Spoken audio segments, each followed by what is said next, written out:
Le financement octroyé par le Centre service scolaire des Monts et Marais au regroupement des comités d'éducation de la Matapédia sera interrompu. Ce financement permettait à plus de 700 personnes de suivre différents types d'ateliers. J'ai eu la possibilité de m'entretenir avec Alexandre Marion, qui est le directeur du Centre service scolaire. Et maintenant, je vais m'entretenir avec Rita Cummings, qui est directrice au regroupement des comités d'éducation de la Matapédia. Rita, bonjour. Bonjour. Ça va bien? Oui, très bien. Bien, merci d'avoir accepté notre invitation. Tout d'abord, pouvez-vous nous expliquer qu'est-ce que le regroupement des comités d'éducation de la Matapédia? Alors, le regroupement des comités d'éducation, qu'on appelle habituellement le RECIM, c'est une implantation qui existe depuis 1984. Ça a été une volonté du milieu, avec la commission scolaire du temps, la commission scolaire Vallée de la Matapédia. Puis, il y a eu l'implantation de comités locaux d'éducation aux adultes dans les 18 paroisses, qui sont chapeautés par le RECIM. Alors, les comités locaux d'éducation aux adultes, qu'on appelle les CLEA, eux prennent le pouls et les besoins de chaque paroisse, puis avisent la direction du RECIM, ce qui fait qu'à partir de ce moment-là, nous, on peut monter des formations pour offrir à la population. Parce que la volonté du temps, c'était de décentraliser les ateliers de formation. Puis quand on parle d'ateliers de formation, c'est de toutes sortes, là. Oui, au tout début, c'était surtout de l'alphabétisation. OK. Qui a changé au cours des années parce qu'au milieu, dans les années 91-92, le ministère de l'Éducation exigeait des examens en alphabétisation. Alors, ce qui a donné comme beaucoup de gens laissaient tomber la formation parce que après 25 heures, il y avait des cycles. En tout cas, je ne veux pas parler de tout ce que ça comportait. Non, c'est ça. C'est juste d'avoir des exemples un peu de type d'activités que vous offrez d'ateliers. C'est ça. Alors, ces ateliers-là, à un moment donné, vu qu'il y avait des examens, souvent les gens étaient confrontés encore à des échecs, d'où la volonté de les inscrire en intégration sociale qui était beaucoup plus flexible dans ce temps-là. Mais c'était quand même des ateliers de littératie beaucoup. La littératie, c'était que mieux comprendre un texte, mathématiques, français, était beaucoup... même il y avait les ateliers en informatique qui débutaient dans ce temps-là. Alors, c'était pour répondre aux besoins du temps. Et puis là, maintenant, bien là, on a appris que les subventions qui vous étaient données, par le Centre de service scolaire vont être interrompues. Ça va être quoi les impacts? Ça va être quoi les impacts pour... Alors, on a soulevé qu'on pouvait avoir une partie d'entente. Alors, la partie d'entente qui nous est offerte, c'est simplement pour la location de locaux, dans le fond, pour nos bureaux. Le financement qu'on recevait pour chaque heure de formation qu'on donnait, on appelle ça les ETP, ça, on n'en a plus. Donc, oui, on peut avoir des locaux, mais on n'a plus d'argent pour payer les salaires, que ce soit le salaire des formatrices ou pour la gestion. Il n'y a plus aucun revenu de ce côté-là. Donc, là, ça veut dire qu'il n'y a plus d'argent pour payer justement les formatrices pour qu'ils puissent avoir des cours. Puis ça, vous aviez combien d'employés à ce niveau-là? On avait 23 employés. OK. Oui, 23 employés, dont il y avait, mon adjointe administrative, il y avait une aide au secrétariat, une accompagnatrice, mais tous les autres, les 19 autres, là, présentement, il y a quelqu'un qui s'occupe de la gestion financière, la gestion du personnel, parce que moi, je m'occupe de la gestion financière surtout. Puis, c'est quand même 18 autres personnes qui faisaient, ça pouvait aller de 3 heures à 27 heures semaine. Ça veut dire sans cette subvention-là, vous n'êtes plus en mesure de les embaucher, là. C'est ça, je comprends. Non, non. OK. Ça veut dire, comme là, pour le 23 décembre, il y a les cours de tricot, couture, peinture, que là, on a commencé à rencontrer les groupes pour dire qu'on ne pouvait pas avoir de continuité sans une part financière venant des utilisateurs, étant donné que ça, on n'avait plus de subvention au niveau du centre scolaire des Monts-et-Marais. Et à partir du 19 mai, on n'a plus aucun financement. Le centre scolaire met fin à l'entente que nous avions pour 2022-2023. Et ça ne sera pas reconduit en 2023 et 2024. OK. Et avec le centre de service scolaire, c'était quoi exactement l'entente? C'était quoi exactement l'entente? Eux autres vous fournissaient de l'argent ou est-ce qu'il y avait, comment ça fonctionnait? Bien, nous, on inscrivait les gens au ministère de l'Éducation. Donc, la commission scolaire ou le centre scolaire recevait des subventions on appelle ça selon les ETP qui étaient donnés par l'organisme. Et après ça, eux nous en donnaient une partie. Ils ne nous donnaient pas les montants totaux, mais au moins on avait assez pour payer notre personnel, puis avoir des activités éducatives. OK. Là, vous me parlez que l'entente est complètement terminée. Fait que là, est-ce que c'est parce que c'est un petit peu mêlant? Parce qu'avec l'entrevue que j'ai faite avec M. Marion, le directeur du centre de service scolaire, lui il me disait que c'est juste au niveau financier qu'il n'y avait plus d'entente, mais qu'il y avait toujours une entente avec vous qui serait prêt à vous aider à trouver du financement ailleurs et qui serait prêt toujours à continuer à vous fournir des locaux. C'est ce qu'il nous avait dit dans son entrevue avec nous. Est-ce que vous avez parlé avec le centre de service scolaire depuis l'annonce de cet arrêt de service-là? Oui, OK. oui, parce que nous, on a eu l'annonce, bien, on a eu une partie d'annonce parce qu'on a les informations quand même assez diluées. Je ne dirais pas au compte-gouttes, mais j'ai parlé souvent avec la directrice du Centre d'éducation aux adultes de Matane et Amqui et son adjointe. C'est Mme Levasseur et Mme Raymond Lemieux. Alors, souvent, je valide je valide si mon interprétation de l'information est juste. Alors, c'est ça. Puis, je n'ai pas attendu d'avoir le OK pour demander d'autres subventions. Cet été, moi, j'ai monté des projets. J'ai monté pour Action aînée au secrétariat des aînés. J'ai monté un projet au niveau du ministère de l'Éducation qui était le PACT, puis aussi la PESOC, le programme de soutien aux organismes communautaires. Ça, c'est plus au niveau de la santé.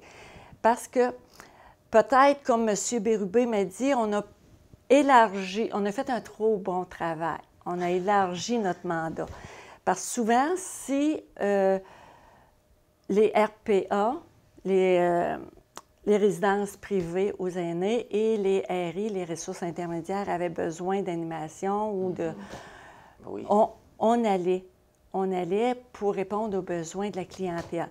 On leur faisait faire des exercices en français, en mathématiques. On faisait travailler vraiment leur mémoire, puis garder au maximum l'autonomie de nos aînés. Ce qui est une bonne chose en soi, là. Ce qui est important à faire aussi. Oui, c'est une très bonne chose, mais ce qui arrive, c'est qu'on a peut-être un peu trop diversifié. Puis, la santé lance la balle à l'éducation et l'éducation lance la balle à la santé. Donc, à ce moment-là, ben, on est refusé pour les deux subventions. Par contre, il y a une autre subvention que j'ai travaillée aussi au niveau du fédéral. Puis, j'attends la réponse. La réponse va arriver après les fêtes.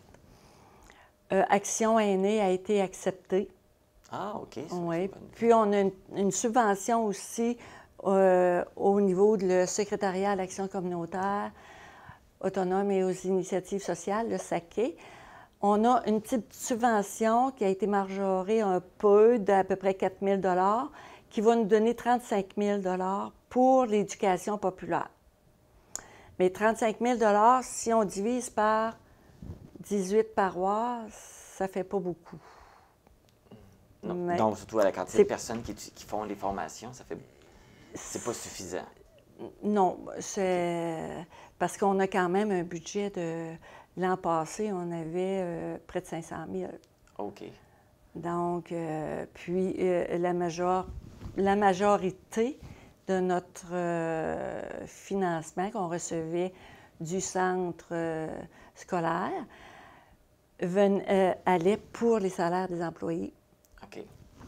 Parce que, disons, ils n'ont pas le même salaire que les enseignants. C'est même pas 50 Mais, par contre, c'est ça. Nous, les rencontres, comme il y a quelqu'un qui est venu me porter ça ce midi, ces rencontres permettent de garder l'esprit en éveil, de consolider la mémoire, de maintenir l'autonomie autant physique que mentale, tout en brisant l'isolement de plusieurs aînés.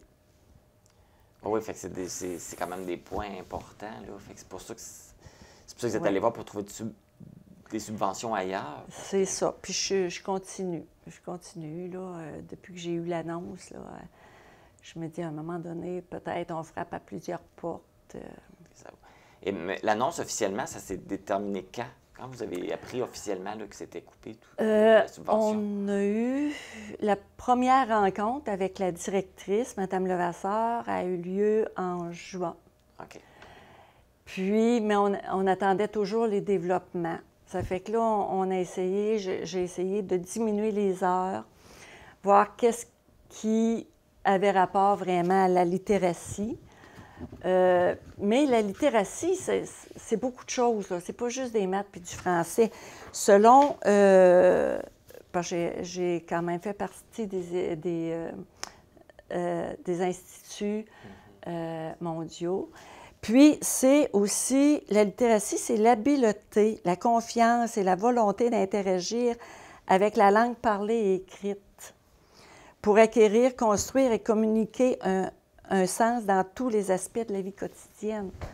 Alors, oui, il y a du français, des maths, mais il y a aussi l'interaction, la sociabilisation. Ça rentre dans la littératie. Donc, lorsque j'ai eu la nouvelle, là, c'est là que j'ai commencé à monter des projets pendant l'été. OK. Pour pouvoir avoir un plan B, pour pouvoir que ça se poursuive. C'est ça. Puis, après ça, au mois de juillet, à une rencontre que j'ai eue avec Mme Levasseur et Mme Raymond Lemieux, on m'a dit que pour cette année, c'était reconduit. Mais c'était comme une année tampon. OK. Donc, c'était comme pour mieux informer les gens que 2023-2024, il n'y aurait pas d'entente avec le RSM, d'entente financière. Donc, s'il n'y a pas d'entente financière, nous, les bureaux, juste avec des bureaux, on ne peut pas rien faire. Non, c'est ça. Vous avez besoin des enseignants, vous avez besoin des gens qui donnent les cours. C'est ça, puis leur donner un salaire aussi, là. OK. Mais là, je pense qu'il y a encore quelques cours qui vont se compléter à partir de... qui vont pouvoir avoir lieu, qui vont se poursuivre en janvier. De janvier au 19 mai, parce que la date que j'ai reçue finale est le 19 mai. À partir de janvier, tous les cours qu'ils donnent dans les paroisses, comme pour les 50 ans et plus, même les RPA, vont devoir être... L'emphase va être plus mis sur, disons, la communication, la littératie, comme on disait tout à l'heure, et un peu moins sur l'activité physique. OK. C'est un peu contradictoire parce que lorsqu'on parle au secrétariat des aînés, il faut vraiment amener les personnes de plus vieillissantes, de 50 ans et plus. À 50 ans, on est vieillissant. Oui, alors, ça a l'air. Ça a l'air à ça. Alors, à partir des fêtes, après le congé de Noël, va falloir mettre l'emphase plus sur la littératie, un peu moins sur l'activité physique. Pendant la pause, à ce moment-là, ils vont pouvoir faire quand même un peu d'activité physique. Nous, on appelle ça la vie active. C'est un programme de Kino Québec. Mais à ce moment-là, pendant la pause, ils peuvent faire ce qu'ils veulent. Donc, ils vont pouvoir faire leur activité physique. Oui, exact. Une chance là, que ça va pouvoir réduire.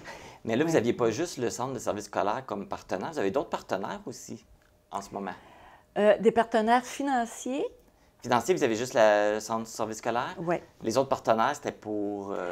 C'est vraiment des partenaires qu'on dessert leur clientèle, OK. comme la Maison Rayon de partage en santé mentale, les Amirem de la Vallée, les RPA, les RI, le Château, tous les clubs des 50 ans et plus. OK, ça, c'était vos partenaires pour avoir une clientèle. C'est ça. Le financière, vous l'aviez juste avec le centre de service. Puis des locaux, on avait dans toutes les paroisses. Ça, c'est gratuit. Même ici à Amqui, le centre récréatif nous prête un local. Donc, la problématique, c'est vraiment pas les locaux. Non, non, c'est pas les locaux. Vraiment pas. Ça, c'est le plus facile à régler. Là, vous me disiez que vous aviez des démarches d'entreprise, vous attendiez des réponses. Là, il vous reste quoi aussi à faire? Parce que là, avec ce que vous avez, vous allez peut-être avoir un peu d'argent, mais qui n'est pas suffisant. Est-ce que ça va vous permettre de quand même de garder quelques ateliers en vie avec cet argent-là? Oui, on continue, nous, normalement, jusqu'en mai, 19 mai, pour les ateliers en Gym Cerveau. Pour ce qui est peinture, tricot, je vais compenser avec, en ayant une participation financière des gens qui utilisent l'atelier, on va pouvoir compenser avec ce qu'on reçoit du saké pour, en fait, compte défrayer salaire. Mais on offre quand même 15 semaines de plus. OK. Alors, pour 15 semaines, nous, le montant qu'on demande aux participants, ça ne paye pas complètement là, le salaire. Là. Alors, il faut qu'on compense. Ça ne paye pas 50 % du salaire. Mais on va compenser avec le saké. OK. Et puis, est-ce que ça a bien passé avec les participants, s'ils ont à débourser ou... On en a rencontré quelques groupes. Justement, tout à l'heure, j'en rencontre un autre. Je pense que c'est comme, pas le dernier, mais un des derniers. On a rencontré les groupes de Saint-Cléophas, on a rencontré les groupes d'Amqui, Sébec, Saint-Léon, qui étaient en tricot et couture. Là, il nous reste peinture. J'ai rencontré une partenaire aujourd'hui, Mme Nani Godet, qui s'occupe de la Maison Rayon de partage en santé mentale. Donc, on essaie aussi de trouver des possibilités, parce qu'on sait que c'est quand même, on demande 75 $ par participant. C'est peut-être pas tout le monde qui va pouvoir le donner, mais on va essayer de trouver des alternatives. Là. Est-ce que vous travaillez beaucoup là-dessus là, pour trouver des alternatives, pour essayer de conserver la majorité des formations que vous donnez? Oui, ça? En plein ça. Parce que juste en peinture, tricot et couture, il y avait 19 ateliers. OK. 19 ateliers de 3 heures chacun. Alors, si on met ça pour 15 semaines, c'est déjà un beau montant. Fait que là, pour vous, à aujourd'hui, c'est quoi les prochaines étapes? On va essayer de continuer à chercher du financement, puis parce que ce serait dommage que le RSM tombe. Si vraiment on n'a aucune possibilité, ben on n'aura pas le choix. Il y aura des décisions à prendre à ce moment-là. C'est ça. Ça va être le conseil d'administration qui va prendre les décisions. Là, pour le moment, on est en recherche de solutions oui. À partir du mois de juin, on s'est mis en mode solution. Parfait. Verita Cummings, merci beaucoup d'être venue nous discuter de la situation, d'avoir éclairé un peu là, de comment ça se passe, puis de voir que c'est pas complètement terminé. Là. Il y a des solutions qui vont se mettre en place pour essayer de conserver les services. Oui, on essaie. On essaie grandement. Il y a des gens... ça a été parlé de la mobilisation, mais la mobilisation, il faut que ça soit quand même structuré. Là. On ne porte pas de gauche à droite.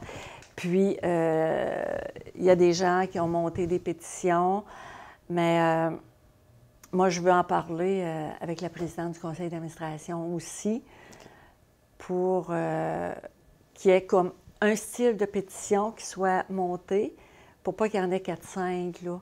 Puis après ça, ben, les gens vont pouvoir la faire circuler, puis on verra ce que ça donnera.